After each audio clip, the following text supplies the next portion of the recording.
Assalamualaikum warahmatullahi wabarakatuh. Shalom, Om Swastiastu, dan salam kebajikan. Yang terhormat kepada Bapak Martin Salinding selaku dosen mata kuliah Hukum Perdata dan teman-teman yang saya cintai dan saya sayangi. Perkenalkan, saya Tan Tri Ratu Warnadi dari Lokal C Fakultas Hukum Universitas Borneo Tarakan. Di sini saya akan menjelaskan tentang hukum perkawinan itu. Hukum perkawinan ialah ikatan lahir batin antara seorang pria dengan seorang wanita sebagai suami istri dengan maksud tujuan membentuk keluarga atau rumah tangga yang bahagia dan kekal berdasarkan ketuhanan yang Maha Esa. Demikian bunyi ketentuan pasal 1 Undang-Undang 1 tahun 1974 tentang perkawinan. Undang-Undang 1 tahun 1974 tentang perkawinan memiliki pertimbangan bahwa sesuai dengan falsafah Pancasila serta cita-cita dan pembinaan hukum nasional, perlu adanya undang-undang tentang perkawinan yang berlaku bagi semua warga negara Indonesia. Pasal 1 Undang-Undang Perkawinan dalam menjelaskan pasal demi pasal dijelaskan bahwa perkawinan sangat erat hubungannya dengan kerohanian dan agama. Penjelasan pasal 1 Undang-Undang Nomor 1 Tahun 1974 menyebutkan bahwa sebagai negara yang berdasarkan Pancasila, di mana sila yang pertamanya ialah ketuhanan yang Maha Esa, maka perkawinan mempunyai hubungan yang erat sekali dengan agama atau kerohanian.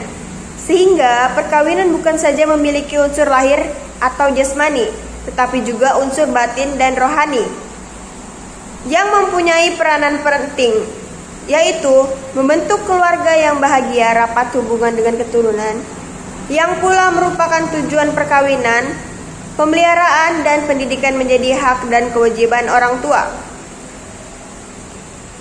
Undang-Undang Nomor 1 Tahun 1974 tentang perkawinan memiliki prinsip-prinsip atau asas-asas perkawinan yang telah disesuaikan dengan pengembangan dan tuntutan zaman.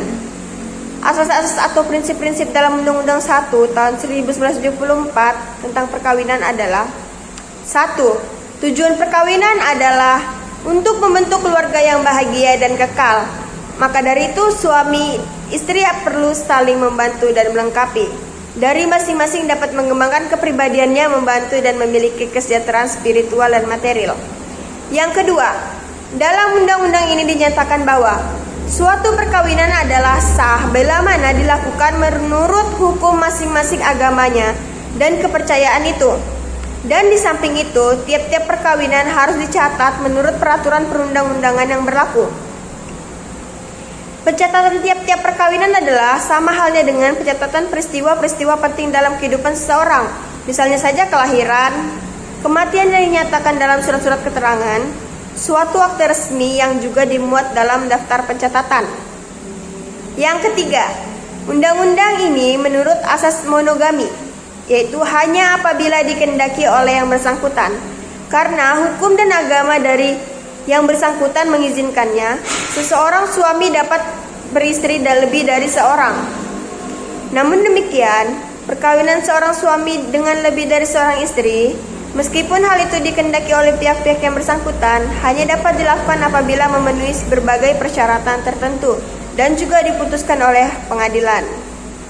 Yang keempat, undang-undang ini menganut prinsip bahwa calon suami istri itu harus telah masak jiwa dan raganya untuk dapat berkelangsungan perkawinan, agar supaya dapat mewujudkan tujuan perkawinan secara baik tanpa berakhir pada perceraian dan mendapat keturunan yang baik dan sehat.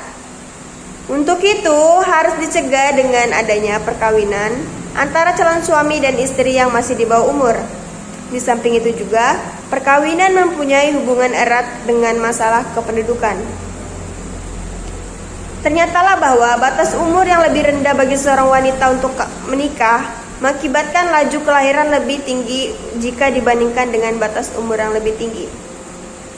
Berhubung dengan itu, maka undang-undang ini menentukan batas umur untuk menikah bagi pria maupun wanita ialah 19 tahun bagi pria dan 16 tahun bagi wanita. Yang kelima, karena tujuan perkawinan adalah untuk membentuk keluarga yang bahagia dan kekal, Maka undang-undang ini menganut prinsip untuk mempersyukar terjadinya perceraian. Untuk memungkinkan perceraian harus ada alasan-alasan tertentu serta harus dilakukan di depan sidang pengadilan. Yang keenam, hak dan kedudukan istri adalah seimbang dan hak kedudukan suami baik dalam kehidupan rumah tangga maupun dalam pergaulan masyarakat. Sehingga dengan demikian segala sesuatu dalam keluarga dapat dirundingkan dan diputuskan bersama oleh suami. Yang ketujuh, Undang-Undang Nomor 1 Tahun 1974 tentang Perkawinan disahkan di Jakarta oleh Presiden Soeharto pada tanggal 2 Januari tahun 1974. Undang-Undang Nomor 1 Tahun 1974 tentang Perkawinan diundangkan oleh Menteri atau Sekretaris Negara Sudarmono SH pada tanggal 2 Januari tahun 1974 di Jakarta. Yang kedelapan, Undang-Undang Nomor 1 Tahun 1974 tentang Perkawinan diundangkan dalam Lembaran Negara Republik Indonesia tahun 1974 Nomor 1. Penjelasan atas Undang-Undang Nomor 1 Tahun 1974 tentang Perkawinan diundangkan dan ditempatkan dalam tambahan Lembaran Negara Republik Indonesia Nomor 30.019.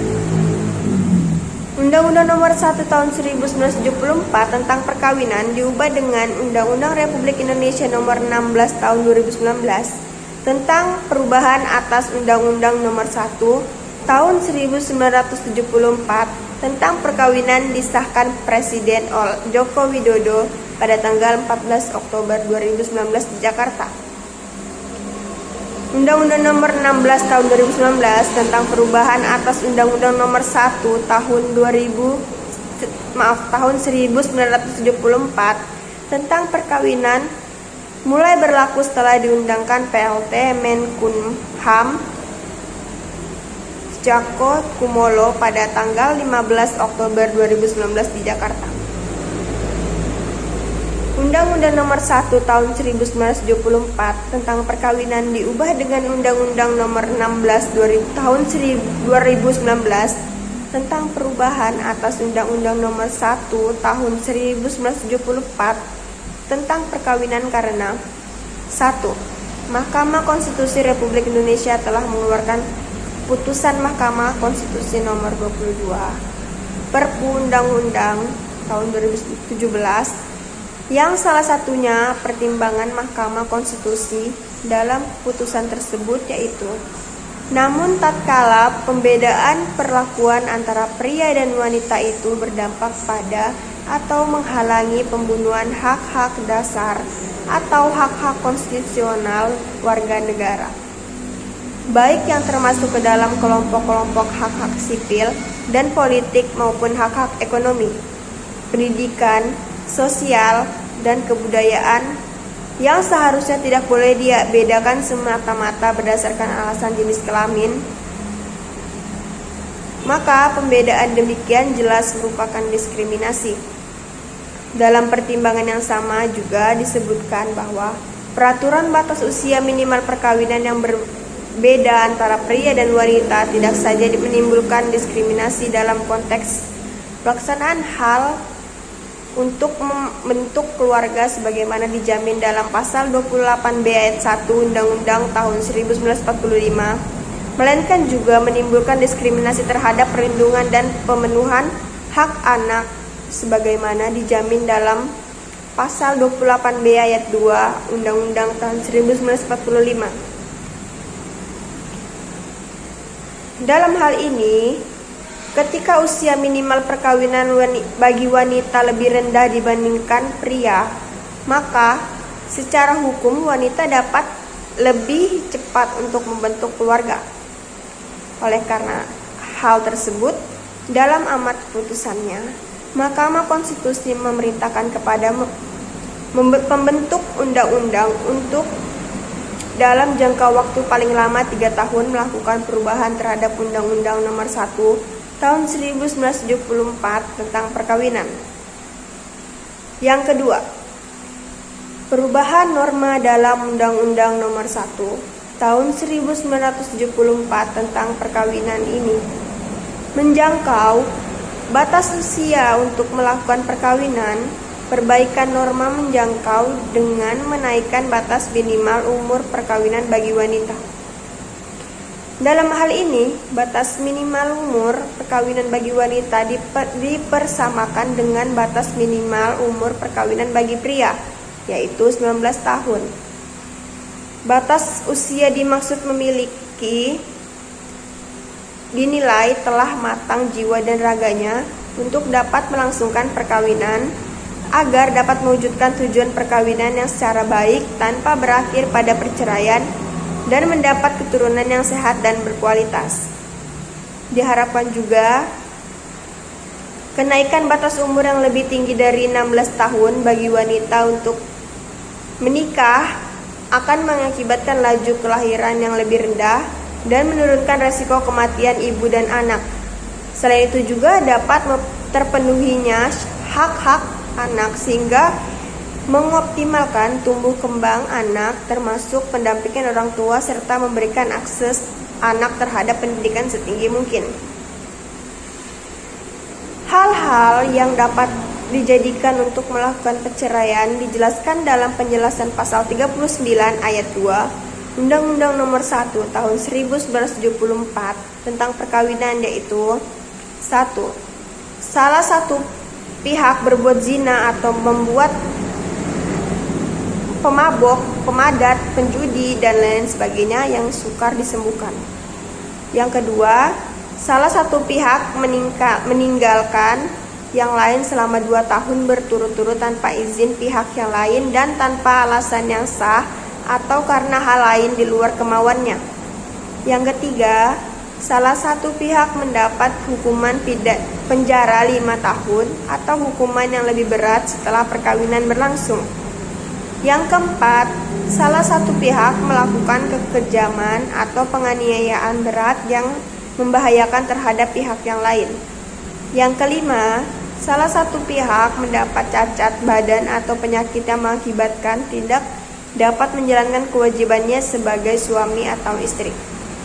Yang keenam, antara suami dan istri harus menerus terjadi perselisihan dan pertengkaran dan tidak ada harapan akan hidup rukun lagi dalam rumah tangganya. Hanya itu yang bisa saya sampaikan dari materi hukum perkawinan ini.